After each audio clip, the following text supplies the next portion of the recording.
दोस्तों नमस्कार। ज्ञान की चर्चा में एक बार फिर आप सभी लोगों का स्वागत है। मैं कुलदीप सक्सेना आज काफ़ी दिनों के बाद आप लोगों के सम्मुख वीडियो डाल रहा हूँ, जिसका मुझे खेद है। असल में दोस्तों अत्यधिक व्यस्तता के कारण और कुछ तबीयत बिगड़ने की वजह से मैं आप लोगों के सम्मुख वीडियो नहीं डाल पाया था, जिसका मुझे खेद है।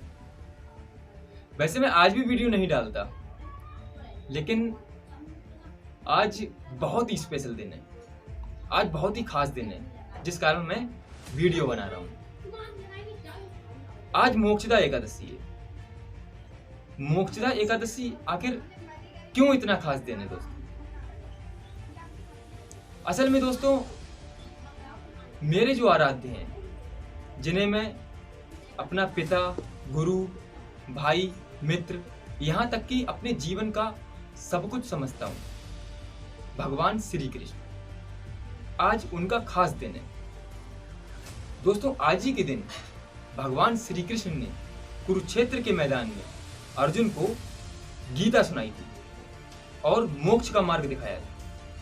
यही कारण है जो इसे मोक्षदा एकादशी कहा जाता है। तो मेरी तरफ से आप सभी देशवासियों को मोक्षदा एकादशी की बहुत बहुत हार्दिक शुभकामनाएं। तो दोस्तों आज की वीडियो में मैं आप लोगों को भगवत गीता के बारे में बताऊंगा। दोस्तों बहुत से लोग कहते हैं कि भगवत गीता समझ में नहीं आती। बिल्कुल सही बात है, ये जल्दी समझ में नहीं आती, लेकिन इसको बार बार पढ़ना पड़ता है, समझना पड़ता है, तब जाकर भगवत गीता समझ में आती है। तो दोस्तों परेशान होने की जरूरत नहीं है। इस वीडियो में मैंने उदाहरण सहित और आधुनिकता के साथ भगवत गीता को इस प्रकार बताया है कि ये बहुत ही अच्छे ढंग से आप लोगों को समझ में आएगी। बस आप लोगों से निवेदन है कि इस वीडियो को पूरा देखना, बीच में कहीं पे भी मत छोड़ना। तो दोस्तों भगवत गीता क्या है और क्या है इसका महत्व, आइए जानते हैं। दोस्तों अगर भगवत गीता के वास्तविक अर्थ की बात की जाए तो ये दो शब्दों से मिलकर बना है, भगवत प्लस गीता। भगवत यानी भगवान और गीता यानी गीत अर्थात स्वर, वाणी, भगवान के मुख से निकली हुई वाणी, जिसे हम भगवत गीता कहते हैं। दोस्तों भगवत गीता एक ऐसा ज्ञान है जिसको जानने के बाद कुछ और जानना आवश्यक नहीं रह जाता। सनातन धर्म में 4 वेद हैं, ऋग्वेद, यजुर्वेद, सामवेद और अथर्ववेद तथा 108 उपनिषद हैं। वेदों का सार उपनिषद है और उपनिषदों का निचोड़ ही भगवत गीता है। भगवान श्री कृष्ण के कमल मुख से स्वयं परब्रह्म ने संक्षेप में उपनिषदों को गीता के माध्यम से कहा है।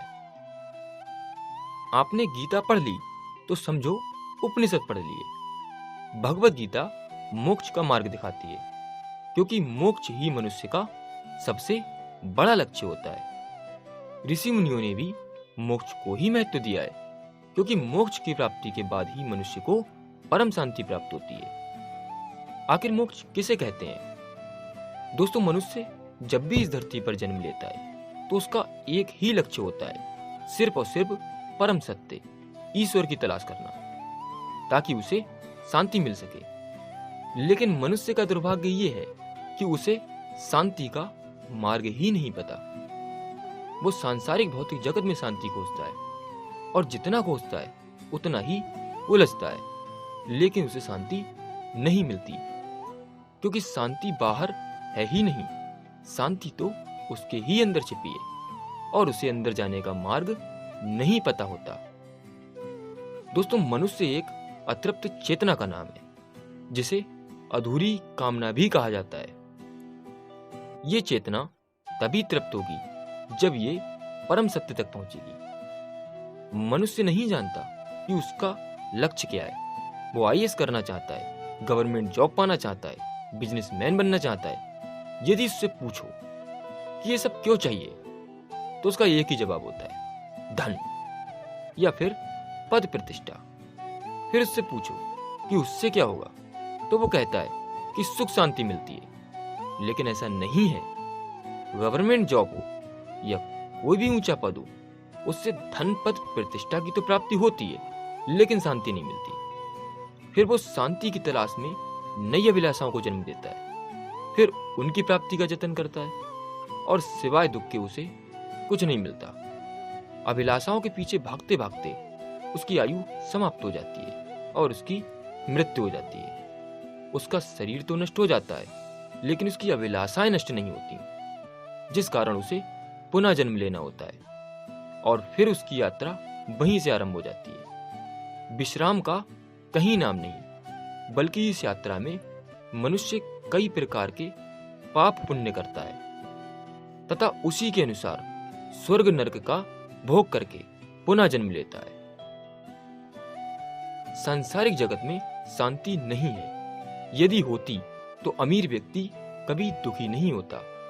जब तक मनुष्य परम शांति को प्राप्त नहीं होता, तब तक वो अधूरा रहता है। आत्मा ही परमात्मा का अंश है। आत्म साक्षात्कार करना ही मोक्ष है। आत्म साक्षात्कार के बाद फिर मनुष्य को दोबारा जन्म लेना नहीं पड़ता, वो परमात्मा में विलीन हो जाता है। भगवत गीता का उद्देश्य ही मनुष्य को आत्मबोध कराना है। गीता के अनुसार मनुष्य किस प्रकार आत्म साक्षात्कार कर सकता है तथा परमात्मा क्या है और उनकी प्राप्ति कैसे हो, आइए जानते हैं।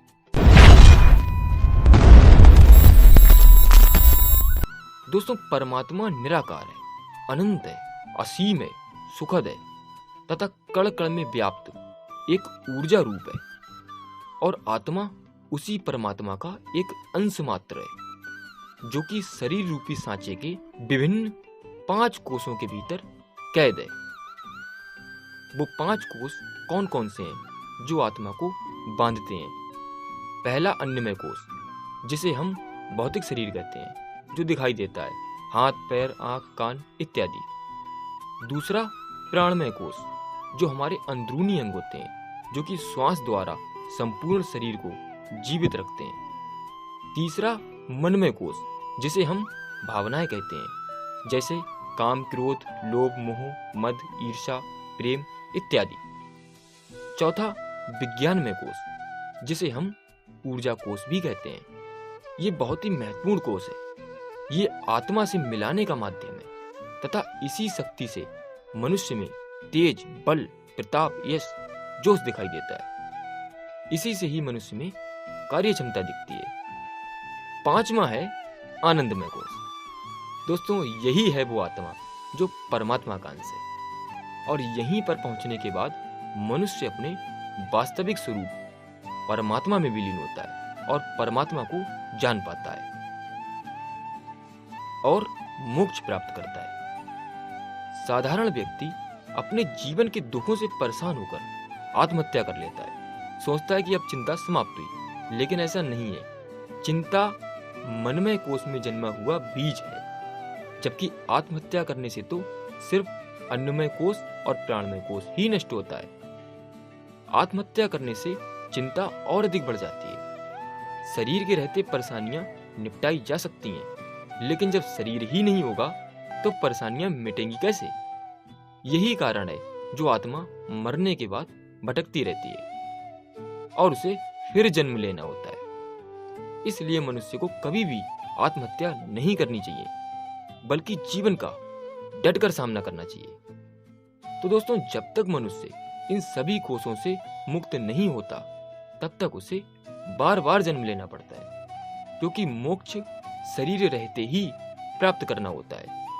इसीलिए मनुष्य का जन्म श्रेष्ठ माना जाता है। देवता भी मनुष्य का जन्म लेने के लिए तरसते हैं, क्योंकि वो भी मोक्ष की प्राप्ति में लगे होते हैं। जब मनुष्य इन सभी कोषों से मुक्त हो जाता है, तो उसकी आत्मा परमात्मा में विलीन हो जाती है। परमात्मा बहुत ही दयालु है। वो अपने हर अंश को स्वयं में लाने के लिए रास्ता बेहद सुगम बना देता है। अर्थात जो व्यक्ति मोक्ष की प्राप्ति में लगा है और उसकी आयु समाप्त हो जाती है, यानी मृत्यु हो जाती है, तो अगले जन्म में उसकी यात्रा वहीं से आरंभ होती है जहां पर उसने छोड़ी थी। उसे पुनः शुरुआत नहीं करनी पड़ती। यही कारण है जो कुछ लोग बचपन से ही ज्ञानी होते हैं और उन पर बुरी संगत का प्रभाव नहीं होता। वो गलत खानदान में भी जन्मे हों तब भी अपना मार्ग अलग चुनते हैं। उन पर किसी बुरी संगत का प्रभाव नहीं होता।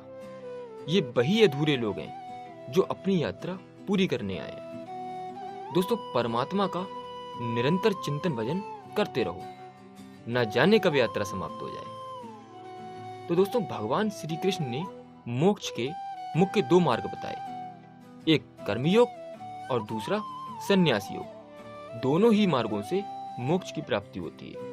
कई लोगों को संन्यास मार्ग अच्छा लगा क्योंकि इसमें भौतिक संसाधनों का त्याग कर दिया जाता है। जब किसी से जुड़ाव ही नहीं होगा तो परम सत्य आसानी से मिलेगा।